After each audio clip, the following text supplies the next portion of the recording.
Hey everybody, welcome to the D. Louise Book Series channel. I'm Christina Kristinedeluise.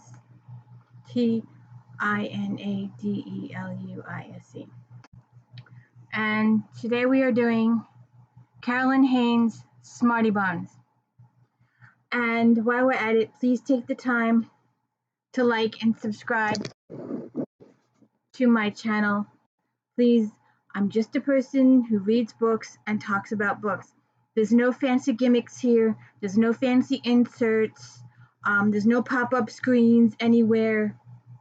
It's just me reading a book and talking to you about a book. So please let me know I'm doing okay by liking my channel, please. Please like me, like me, please. All right. So today we're talking about Carolyn Haines' Smarty Bones. And Professor Olive Twist has come to Xenia, Mississippi to study a mysterious grave wherein lies the lady in red, a perfectly preserved and stunningly beautiful but unnamed and unclaimed body. Olive claims she can not only identify the corpse, but she can also prove the woman's scandalous history.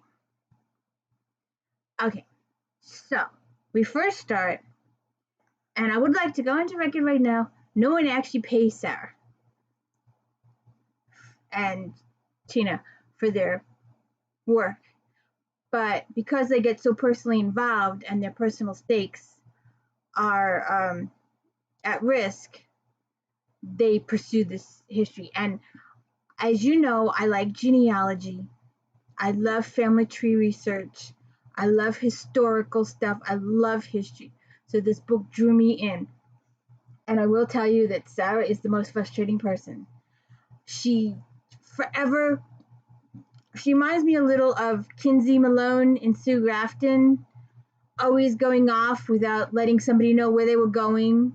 Now, in Sue Grafton's case, unlike Sarah's case, Kinsey didn't have a cell phone. She had to head for the payphone. You remember those?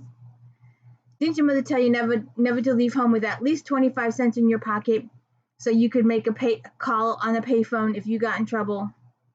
Didn't she? Okay, so anyway. So Frances Malone comes and she wants to hire Sarah. She never actually pays her because this lady Olive Twist burst in on her Daughters of the Supreme Confederacy. I know. The Confederacy, the South, they in their minds it was valiant, it was a good cause, but anyways, my ancestors are Northerners, I'm sorry, but they are. And I think a couple of them fought, but they were Islanders, so anyways. So this lady comes claiming that this ancestor helped assassinate Abraham Lincoln. And it's just crazy. There's so many theories about who this woman could possibly be. Oh, and if you stick around, I have a little surprise at the end here. And I want to know about Zitty. You know, I've read other mystery novels where there's a ghost involved, and she at least hints at something or assists in something. Zitty, she comes in as Betty Bopp. She comes in as Virginia Lodge from the Archies. She comes in as Snow White. She comes in as Diana Prince Wonder Woman. And she comes in as Jessica Rabbit.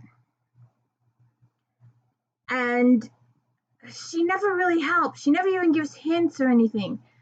She's just like a comic relief, maybe, or a little sprinting. And you know, Sarah is, she's so frustrating sometimes. She goes, I should do A, but I'm gonna do B anyway. And she goes home and she's like, I should go to the courthouse and check XYZ, but no, I'm gonna go home and clean. Ah! All right. So again, I'd like to know Judy's purpose. She doesn't even provide clues. All right, so just bear with me one quick. I want to do this real quick, because then we'll get to the rest of it. I know a lot of people don't like this, but it helps. The lady in red, an unidentified female, was accidentally disinterred on Egypt Plantation in Kruger, Mississippi in 1969. That is true. It happened. A backhoe operator unearthed the sealed coffin of a beautiful lady wearing a red gown and gloves. The glass-topped coffin had been filled with alcohol and sealed so that the body inside was perfectly reserved.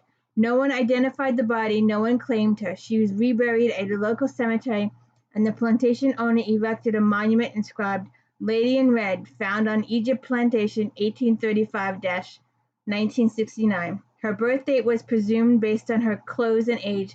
The year 1969 was when she was accidentally dug up and reburied. Okay, so that's that little backstory. So then Olive's rival, and it's later revealed, oh, well, maybe I shouldn't spoil it for you, but it's later, there's several things with Richard. Several things that incriminate him something terrible. All right, so he comes by and says that Mary Surratt was Abraham Lincoln's lover, and he calls the lady in red Tilda, and it's later, sorry, I won't spoil it for you. There was also an additional plot involving Jeremiah and Buford, and they have gone off the deep end, absolutely the deep end. And Cece is mortified by the condition of her ancestors' house. So we're going to go to that. And then it's also revealed, like I just said, Richard Whipper is hiding a whole bunch of stuff. And apparently he had several affairs, and apparently Mr. I did write it down, didn't I? Mr. Bosley is murdered, Olive's assistant, and she treats him very, very, very poorly. And it isn't until much later that you realize how important Mr. Bosley's story, his real story, not the made-up story, but the real story. And another thing that's come up in previous books also is how much Gertrude hates Sarah, and she's always blowing it off. I hate when characters do that. They just blow it off. Well, there's a reason, and that also comes out at the end of the book. And because I think Sarah's going to have to deal with some guilt at the end of this book, because she did, and she never calls for help. You got to call for help. It bugged me in the last book too. So she may have to deal with a very personal consequence at the end of this book. So it is a good book. It held my interest because it's got history and genealogy, lots of genealogy. So many people are tied to the Lady in Red. Like I said, there's one theory that she was helping to have, working with John Wilkes Booth to do Lincoln. And then there's another theory that she was Abraham Lincoln's lover, not other thing. And then there's another theory, which is really, I can't spoil it for you, but it's really multi-layered.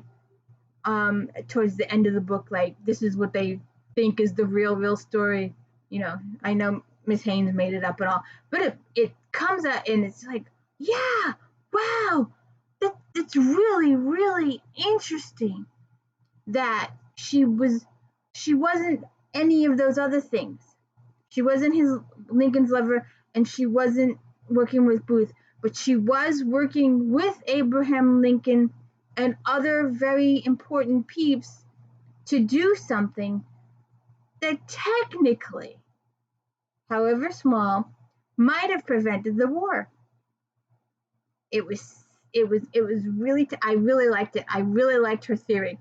I mean, I know it's made up and all that, but it was so awesome. I enjoyed her theory on what the Lady in Red's real identity was. It was really good. I enjoyed it. It was good.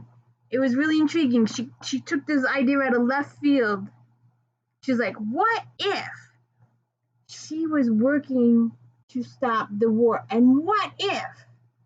And it's really, really interesting. So you've got to check this book out. It's really good. And I have a little surprise. All right, so I don't know how to.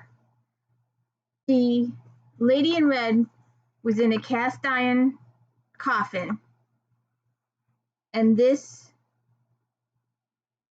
is what the coffin looked like. It's all there. Okay.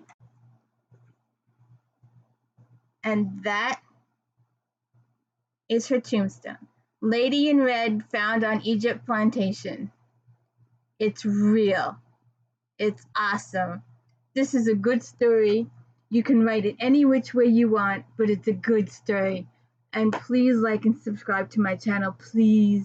Let me know I'm doing a good job here. Thank you. No visitors today. Thanks.